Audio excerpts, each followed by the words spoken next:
So why did you decide to learn Arabic at Indiana University? One of the reasons why I decided to learn Arabic at Indiana University was because of the language programs that they are able to give to students here. The previous university that I've been to only had about 5 languages, and Arabic wasn't one of them. I was really interested in learning Arabic, and I knew that the foreign language department here was well known for. Well, your class really seems to enjoy learning Arabic. What's been the best part of learning Arabic at IU? I would definitely say being able to interact with people that are native speakers of Arabic. It's definitely refreshing to be able to talk to somebody in America in a different language than English. Another thing that I would definitely say that is great about the class itself is whenever we play games, and it helps us use our mind and think of how to word things in another language, as in Arabic for my case. And it makes it a lot more fun, and so you retain that knowledge a lot easier. Okay, so one of the reasons that you made the choice to attend Indiana University was because of the Arabic program. Is that correct? Yes.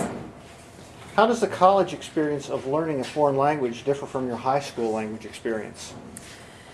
It's definitely different. In high school, I didn't have to study as much with the foreign languages. The teacher hardly ever gave us homework, and it was very nonchalant and laid back. Whereas in college, whenever the teachers say that you have to study an hour every day or 2 hours every day, you really do have to study that amount of time.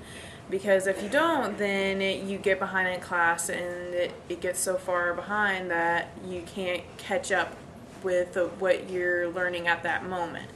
So in college, you definitely have to be on top of what the assignments are and what you're going over in class. You always have homework. You always have to study. In college, for my Arabic class, which I think is a really great way for us to learn, is that one of the tools they gave us is they gave us a CD that actually you interact with. It kind of reminds me of Rosetta Stone, but it goes with the book that we get for our class. So the CD, you have homework that comes from the CD every day, so you get to interact with the CD, you get to practice talking, you get to hear the words so you know what it sounds like. Whereas in college you don't get any of, or not in college, but in high school you don't get any of that. Well, and finally, you've given us some good advice here, but what is your best advice for high school students that might currently be learning a second language to prepare them for the college experience?